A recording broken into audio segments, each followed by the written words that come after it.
चिराग के नीचे अंधेरा होगा क्या मोदी जी? एक बात हमारे प्रधानमंत्री जी तमाम मंचों से कहते हैं, पसमानदा मुसलमान। अरे मेवात के मुसलमानों को आप किस श्रेणी में रखेंगे? मैं पूछना चाहता हूँ प्रधानमंत्री जी आपसे, मेवात के मुसलमानों को किस श्रेणी में आप रखेंगे? हम रोने आए हैं, हम केंद्र की सरकार से गुहार करने आए। आपने कहा था सबका साथ, सबका विकास, सबका विश्वास, बगल में है मेवात। लेकिन मोदी जी आपने जो नारा दिया, मुझे आपसे उम्मीद ये नहीं थी कि आपके 9.5 साल पूरे हो चुके हैं, आपने पूरे मुल्क में तरक्की के लिए अनेकों अनेक शिलान्यास कर दिए, अनेकों अनेक उद्घाटन कर दिए, लेकिन मेवात की भूमि पर आपने अभी तक कदम नहीं रखा। पढ़ोगे तभी लड़ोगे। दल की बात नहीं है ये दिल की बात मैं कर रहा हूं।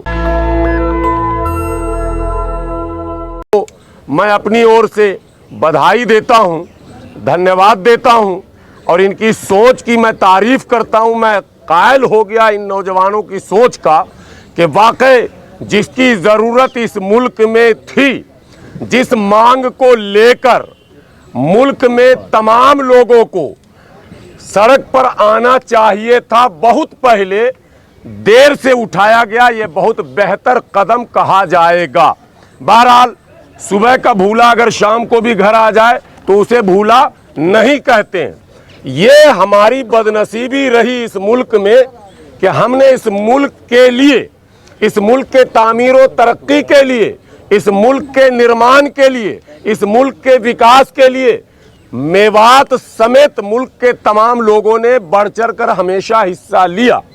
मेवात विशेष रूप से इसलिए कि वो धरती, जिस धरती का नाम लेते ही, इतिहास के पन्नों को उलटते ही पहला जो बहादुर शख्स का नाम आता है जिसे हसन खान मेवाती कहते हैं, आज हम इस मौके से उनको भी खराज तहसीन पेश करते हैं।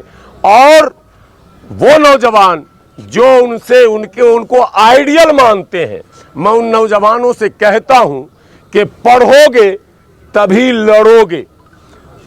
सरकार का एक नारा था पढ़ेगा इंडिया तभी तो बढ़ेगा इंडिया। एक नारा था सब पढ़ें सब बढ़ें, जिसे सर्व शिक्षा अभियान कहते हैं। सर्व शिक्षा अभियान के नाम पर अरबों रुपए सरकार ने खर्च किए। केंद्र सरकार ने एक बड़ी योजना थी, व्यापक स्तर पर काम हुआ, लेकिन इस योजना का उद्देश्य था केवल मात्र साक्षर करना। मात्र यानी आप केवल इतना पढ़ लें कि केवल बोर्ड पढ़ सके, साइन कर सके, लेटर पढ़ सके, आपको जाहिल ना कहा जाए। लेकिन आज के इस तरक्की के दौर में जहां रोज नए इजादात, नए आविष्कार हो रहे हैं, इतना चैलेंज है कि थोड़े मोड़े तालीम से किसी मसले का हल नहीं है।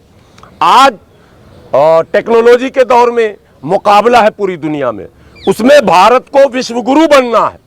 ये बात पूरी तरह से सत्य है कि भारत के अंदर विश्व गुरु बनने की क्षमता भी मौजूद है। ऐसा नहीं कि हम क्षमतावान नहीं है। अभी जो हमारे बड़े भाई अंसारी साहब ने जो तारुफ कराया, मुझे लगता है कि मेवात का वो पूरा भौगोलिक, ऐतिहासिक, राजनीतिक और सामाजिक जो परिस्थितियां हैं उसको पूरी तरह से आपके सामने रख दिया इन्होंने। अब एक बात रह गई कि आंदोलन जो होते हैं मुल्क में, तो कहीं कोई बुरा नहीं मानेंगे, कैमरा लगा हुआ है। ये मेरी बदनसीबी रही कि हमने आंदोलन शिक्षा के लिए, रोजगार के लिए, मुल्क के दूसरे मजलूमों को इंसाफ दिलाने के लिए बहुत कम किया है।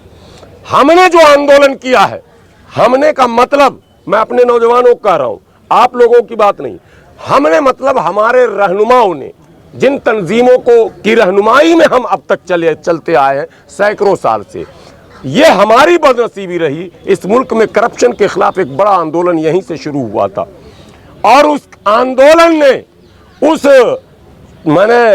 शख्स को, जिसकी पहचान एक महदूद रालेगन सिद्धि तक थी, मुल्क के सीमाओं से बाहर तक पहुंचा दिया, जिसे हम अन्ना के नाम से जानते हैं। उस आंदोलन ने दसियों बड़े चेहरों को मुल्क के अलग अलग सूबे में राज्यपाल और मुख्यमंत्री, राज्यसभा और ना जाने कहां कहां पहुंचा दिया। लेकिन आंदोलन व्यक्तिगत नहीं था, करप्शन के खिलाफ था।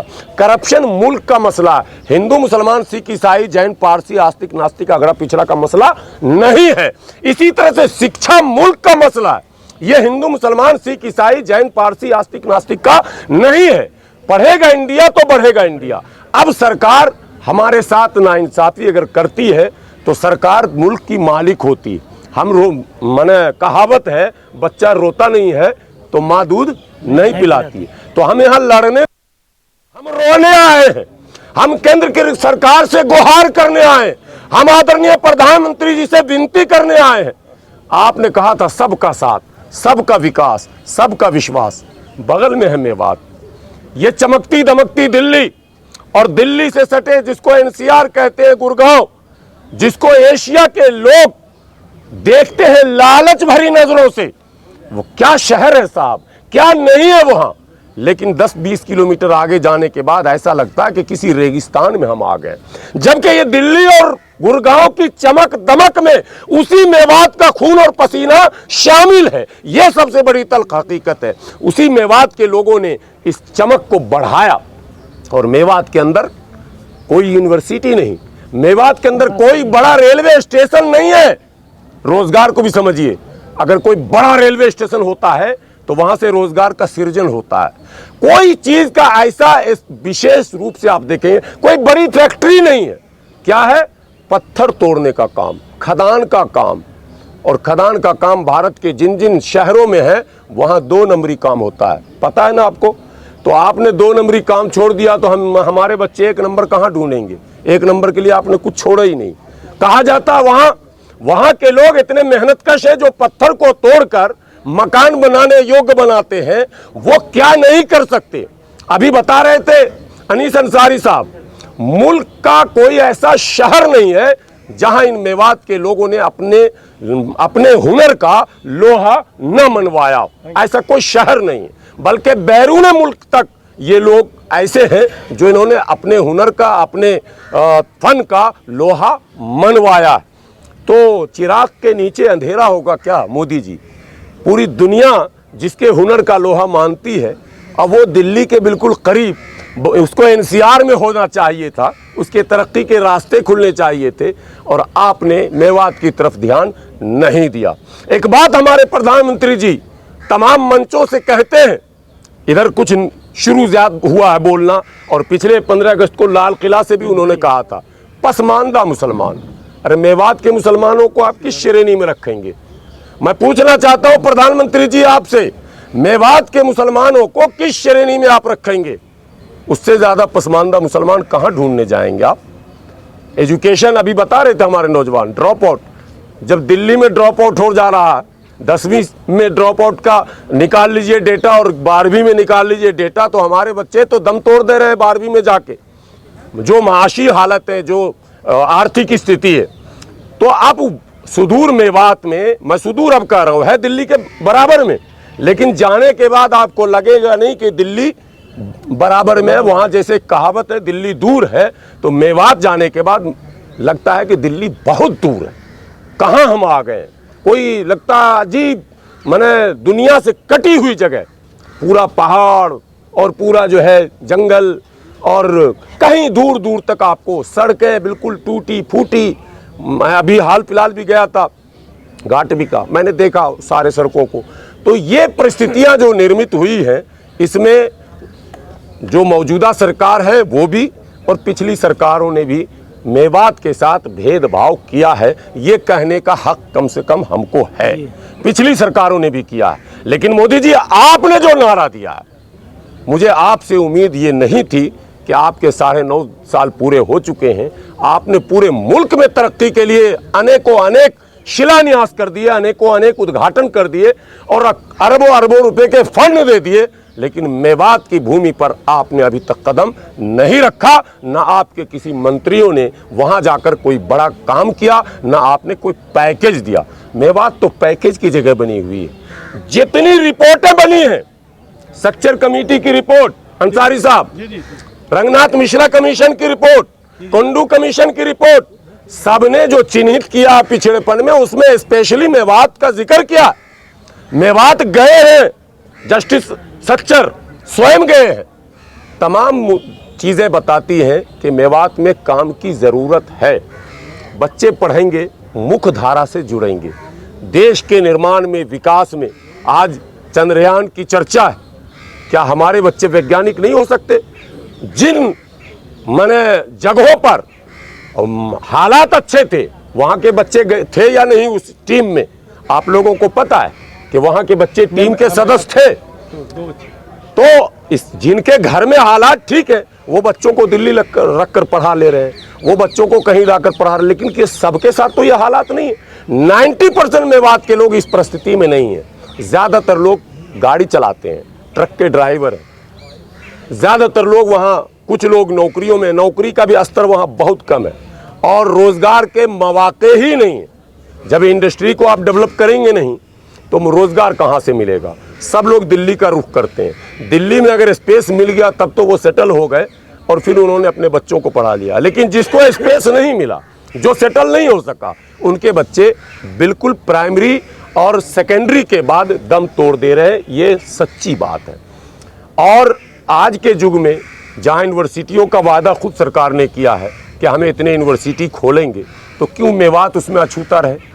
तो इसलिए मैं आज इस धरने के माध्यम से जो ये नौजवान पूरे मेवात के आए होनहार नौजवान, प्रधानमंत्री जी को आज इन लोग ज्ञापन भी सौंपेंगे। इसमें प्रधानमंत्री जी से ये विनती मेरी भी है और तमाम लोग जो तंजीमें चलाते हैं उनसे भी गुजारिश है कि आप मेवात में तालीमी मरकज़ खोलवाने के लिए भाग दौड़ करें और वहाँ एक सेंट्रल यूनिवर्सिटी का क़याम किसी भी तरह से हो। बिहार के नेताओं ने कोशिश की थी सर, तो अलीगढ़ का एक शाख किशनगंज में खोला गया। बंगाल के लोगों ने जब कोशिश की नेताओं ने, तो बंगाल में भी एक शाख अलीगढ़ का खोला गया। अब उससे फायदा यह हुआ कि बच्चे को अब दिल्ली आने की जरूरत नहीं है, वहीं उनका एंट्रेंस होता है, वहीं एडमिशन हो जाता है, वहीं हॉस्टल है, वहीं और डिग्रियां वही AMU की। तो ये एक फायदा हुआ। तो मेवात के जो लीडरान हैं, मैं उनसे भी विनती करता हूं, जो विधायक जी हैं, जो सांसद महोदय हैं, दल की बात नहीं है ये दिल की बात मैं कर रहा हूं। वो भाजपा से है या कांग्रेस से है, ये कोई मायने नहीं रखता है। वो जनप्रतिनिधि, उनका नैतिक कर्तव्य है कि वो आम जनों के हित में कोई अच्छे फैसले लें, चूंकि वोट आपके काम पर दिया जाना है, ना कि आपकी जात बिरादरी और पार्टी पर। ये ट्रेंड अब खत्म हो रहा है कि हम किसी को पार्टी किसी को आम इमली को टिकट दे दे और वो चुनाव जीत जाए। ये ट्रेंड खत्म हो रहा और होना भी चाहिए। इसीलिए मैं भी मांग करता हूं बार बार, अच्छे लोगों को टिकट भी दिया जाए और अगर टिकट गलती से खराब लोगों को मिल भी जाए तो हम मतदाता अच्छे लोगों को वोट दें, दलगत भावनाओं से ऊपर उठकर। और हम जब दलगत भावनाओं से ऊपर उठकर वोट की बात करते हैं तो हम उन तमाम पार्टियों से यह अपील भी करते हैं कि आप धार्मिक भावनाओं को त्याग कर, जातीय भावनाओं को त्याग कर, क्षेत्रीय भावनाओं को त्याग कर देश के लिए और देश के निर्माण के लिए, देश के विकास और तरक्की के लिए, देश के युवाओं को उज्जवल भविष्य देने के लिए मेवात जैसी जगहों पर विशेष ध्यान दें, ताकि मेवात का कल्याण होगा। तो मेवात के लोग जब पढ़ेंगे, आप आरोप लगाते हैं कि वो लोग लड़ते हैं, अब जब नहीं पढ़ेंगे तो क्या करेंगे? आप स्वयं देखें, दिल्ली के अंदर बहुत सारे ऐसे ब्लॉक हैं जहां बच्चे पढ़ते नहीं हैं, वहां के बच्चे कुछ और करते हैं। मैं किसी इलाके का नाम नहीं ले रहा, पत्रकार भी हैं सभी मौजूद। कुछ ब्लॉक है ऐसे, वहां अवेयर करने की ज़रूरत है, एजुकेशन से जोड़ने की ज़रूरत है। जब तक एजुकेशन से आप नहीं जोड़ेंगे, ना तो संस्कार का निर्माण होगा और ना ही उसका भविष्य बेहतर होगा। तो ये प्रमुख मांग है मेवात के लिए और ये मांग की शुरुआत है। क्या कोटिया साहब, शुरुआत है। ये अभियान निरंतर चलेगा। देश के तमाम उन तंजीमों से मेरी विनती है आज के इस धरना के माध्यम से कि इस अभियान को आगे बढ़ाने में जो ये मेओ आर्मी समाज संगठन है, इनके जितने भी पदाधिकारी हैं उनके साथ आकर खड़े होइए। ये अपील मैं अपनी तरफ से कर रहा हूं और ये अभियान कंटिन्यू चले। राज्य सरकार से भी मुलाकात बात का सिलसिला चले, एक कमेटी का गठन हो जो राज्य सरकार से वाजफ्ता मिलने का वक्त मांगे और खट्टर साहब से मिलकर उनसे अपील की जाए कि आप चुनाव से पहले हमको एक यूनिवर्सिटी दीजिए। अगर आप यूनिवर्सिटी देते हैं तो हम आपको ये माने वचन देते हैं कि हम आप ही को वोट देंगे। हमारे लिए दल मायने नहीं रखता, काम मायने रखता। ये हमें अपील करनी है। इसी तरह से केंद्र सरकार में जो एजुकेशन मिनिस्टर है, प्रधानमंत्री से मिलने का वक्त इतनी आसानी से तो नहीं मिलेगा, लेकिन जो एजुकेशन मिनिस्टर है उनसे मिलने का वक्त भी लिया जाए और उनसे भी अपीलें की जाए कि भाई आप मेवात पर ध्यान दीजिए और उसमें एक सेंट्रल यूनिवर्सिटी का क़याम कीजिए। 2024 के चुनाव से पहले अगर आप शिलान्यास कर देते हैं, बजट दे देते हैं, काम शुरू करा देते हैं तो हम आपका स्वागत करेंगे, इस्तकबाल करेंगे, हम आपके जयकारा लगाएंगे, जिंदाबाद के नारे लगाएंगे, हम आपके पीछे खड़े हो जाएंगे। अगर आप मेरे बारे में सोचेंगे तो हम आपके बारे में भी सोचेंगे। ये अभियान चलना चाहिए। मेवात को सेंट्रल यूनिवर्सिटी चाहिए ही चाहिए और मेवात को इंडस्ट्री भी चाहिए ही चाहिए। और मैं तो कहता हूँ मेवात को के लिए एक स्पेशल प्लान, मास्टर प्लान होना चाहिए। मेवात को कैसे मुख्यधारा से जोड़ा जाए, मेवात के लोगों के अंदर जो ऊर्जा है, मेवात के लोगों की जो क्षमता है, उसका सदुपयोग कैसे हो। देश के उत्थान, देश की तरक्की, देश के विकास और देश को दुनिया के सामने विश्व गुरु बनाने में मेवातियों के ऊर्जा का सकारात्मक इस्तेमाल हो, इसके लिए मास्टर प्लान केंद्र सरकार बनाए। ये विनती, ये अपील, ये गुजारिश केंद्र सरकार से है। बहुत बहुत शुक्रिया। और आप लोगों का एक सवाल ये, 50 लाख की आबादी, एक यूनिवर्सिटी अभी तक नहीं, जिम्मेदारी किसे देते हैं? सिर्फ डबल इंजन की सरकार को? नहीं दल के नेतृत्व को। मैं यही कह रहा हूँ, मैं अपनी गलती, हमारी गलती, हम लोग भी बहुत उछलते कूदते हैं, बहुत भागते दौड़ते हैं, बहुत सारी लड़ाइयाँ लड़ते हैं। मेरे मन में भी ये बात नहीं आई थी कि मेवात के लिए ये मांग होनी चाहिए। मैं तो उस नौजवान को फिर कह रहा हूँ, मुजीम कहाँ है मुजीम जी? और ये आपके सारे जो टीम है, ये आप लोगों ने जो तंजीम खड़ी की है, आपसे भी गुजारिश है कि आप इधर उधर ऊर्जा को बर्बाद न करेंगे। समाज को मुख्यधारा से जोड़ने के जो मुद्दे हैं उसको टारगेट करके सेंटर पर रखकर काम करें, यही गुजारिश सबसे है। ठीक है, पीछे की बात पर हम मिट्टी डालते हैं, इतना तो तय है कि पिछली सरकारों ने भी मेरे साथ इंसाफ नहीं किया। अगर किया होता तो हमें धरना देने की जरूरत क्यों पड़ती? आज हम मोदी जी के सामने क्यों गुहार करते साहब? अगर पहले ही सब काम हो ही गया होता, हम डेवलप हो ही जाते, हम विकसित हो ही जाते, तो हम धरने पर क्यों आते, हम ये मांग क्यों करते? पिछली सरकारों ने मेरे साथ इंसाफ नहीं किया। लेकिन ये मांग कांग्रेस, भाजपा, हिंदू, मुसलमान नहीं है।